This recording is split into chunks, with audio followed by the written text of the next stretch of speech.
Hi, I'm Rebecca Mahalski, and I'm going to lead you through this presentation on our county's acceptable use policy and digital citizenship. Before we get started, I'd like to introduce myself, or at least tell you a little bit about me.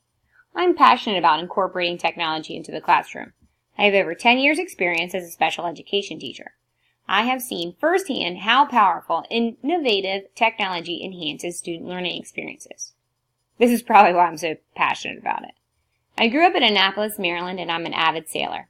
As primitive as sailing may seem, technology is even on my sailboat. Incorporating it into the classroom is a necessity for the future readiness and student growth.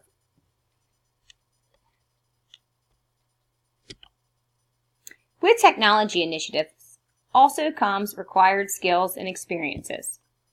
These skills and experiences can be present in different forms: accessibility, digital citizenship, and digital literacy. Technology can also lead towards many risks. To address these needs and these risks, our county has developed acceptable use policies for students and teachers.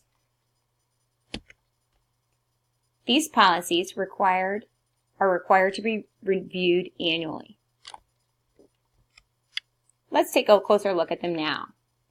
On the left-hand side, you see our acceptable use policy for our grades pre-K through 5. So you can see this in its most elementary form, where students are expected to use the internet responsibly, not give out personal information over the internet, not using the computer to copy others' work, but rather create original work for themselves, taking care of all the equipment, and using the computers for classwork and school-related work only.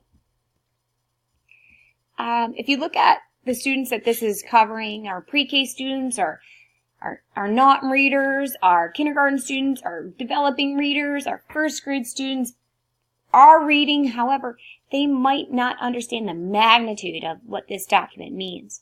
So teachers have a responsibility here to encourage this acceptable use policy and the acceptable use of technology to reinforce digital citizenship within their classroom.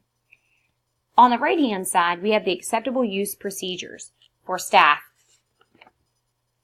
And in its most broadest terms here, it says that staff members will use technology to promote sound, educational, and ethical practices. And this is present in many different ways. It's listed here on this policy that teachers will utilize file systems, electronic equipment, network access in a professional manner, abiding by copyright laws and procedures, monitoring individual accounts and their use and security settings, using appropriate websites, services, and software that's going to promote student learning, utilizing the equipment and services for educational purposes, communicating with students and parents, only using county email for educational purposes, and then staff members also should not share personal information with students or parents and communicate with students using social media such as Facebook or Twitter. With every policy or procedures, there's always violations to be considered. What happens when somebody breaks that policy? For students, breaking the rules of the AUP will get them in trouble, and they may lose the privilege of using the computers. And that's kind of the opposite of what we want as teachers. We want to encourage them to use technology and use it appropriately. We do not want to have to take this amazing set of tools away from them. Staff, violations of this procedure may result in a disciplinary action. This is kind of left open to be determined by your supervisor. So I'm going to guess that it depends on the magnitude and the violation itself. Lessons. Teachers should promote and model digital citizenship and responsibility by setting purpose, safety, and providing troubleshooting throughout their lessons inside of the classroom. This will help guide students use technology instructionally to encourage them also to challenge themselves and apply critical thinking skills into their use of technology. Let's right now, go ahead and look at some classroom resources that are available to help promote digital citizenship in our classrooms. This first one is a Kahoot quiz. If you go onto Kahoot and you type in acceptable use policy, you can find a whole list of quizzes that have already been created just to check with your students about what their level of citizenship is. And you can also change them. You can even make your own. But this is a good resource to one right here. These down here from the commonsense.org will lead us into videos that we can share with our students that teaches them each different application that's on the internet. It can tell you how to be privacy basics. I mean, there are just a ton on here for students and for educators.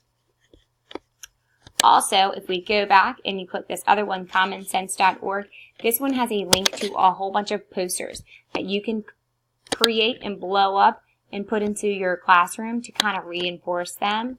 So, privacy, do's and don'ts, looking at literacy levels, using their skills, their classroom skills, in order to find out something that's fake or real or deceptive. This is another one about oversharing, but there's plenty of posters in here that you can incorporate into your classroom.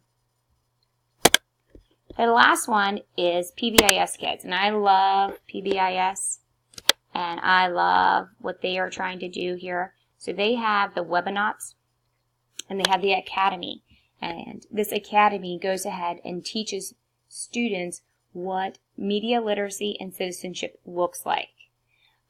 They can customize their character or their avatar and go all the way through, and they're on basically a training mission, and they have to learn how to be good citizens and things like that. It's really cool because it incorporates all of these things down here where we almost always have to kind of address these key words and ideas in our classroom throughout our lessons.